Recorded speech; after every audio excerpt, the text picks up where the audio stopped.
Elias had 10 seconds to decide to keep the wallet and save his life or to return it and lose everything. The train doors were closing. The station was nearly empty when the clock flickered 11:58 p.m. Elias stood alone near the edge, his hands buried deep in his coat pockets, staring at the tracks like they might offer answers. This was the last train home, and if he missed it, he would lose his job, another late arrival, another excuse. His supervisor had already made it clear, one more mistake and you're done. That was when he a wallet. It rested on a cold metal bench near the vending machine, dark brown leather, worn at the corners, the kind of wallet someone carried for years, the kind you didn't casually misplace. Elias hesitated, then picked it up. It was heavy. Inside were neatly folded bills, more money than he had in his bank account, along with credit cards, receipts and an ID. Marianne Holt, age 67. The woman in the photo had gentle eyes and silver hair pulled back neatly. She looked like someone who trusted the world to be fair. Elias felt his chest tighten. That money could fix everything. His rent was overdue, his fridge was empty, his phone buzzed daily with messages he avoided opening. Just that morning, his landlord had sent one final text. "We need to talk." The departure board chimed. Train arriving in 2 minutes. Elias looked around the platform. No one was searching frantically. No panic, no raised voices, just silence and the distant footsteps of a station guard lazily walking away. He could turn the wallet in. There was a lost and found office, closed for the night. He could hand it to the guard, but he'd seen how often wallets came back lighter than they arrived. He told himself he could take it home and return it tomorrow. That sounded reasonable, responsible. The train lights appeared in the tunnel. Then doubt crept in. What if she needed this money tonight? Medicine, rent, a ride home. What if she was already retracing her steps, blaming herself, terrified of what she'd lost? The train screeched to a halt. The doors slid open. Elias stepped forward, then stopped. The wallet pressed against his chest like a quiet accusation. The station guard yawned and turned away.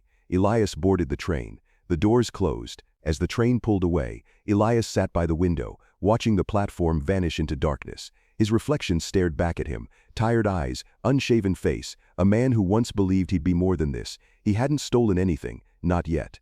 The train slowed at the next station. An announcement crackled through the car. "Attention passengers, we are experiencing a short delay due to a passenger emergency." Elias's stomach tightened. Across the aisle, an elderly woman sat clutching her coat, her breathing shallow. A young man knelt beside her, speaking softly. "She says she lost her wallet," someone whispered. Elias froze. The woman's hands trembled. "My money, my ID, I don't know how I'll get home," she said, her voice breaking.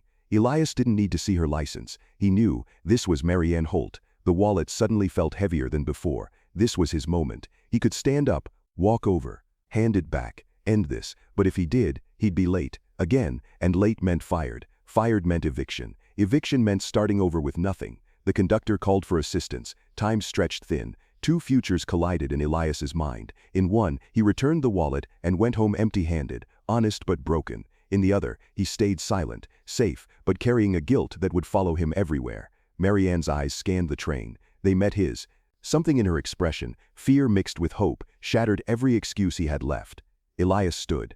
"I think this belongs to you," he said, holding out the wallet. For a moment she just stared. Then she gasped and covered her mouth. "Oh, thank God," she whispered, tears streaming down her face. "That's my rent, my medication, everything."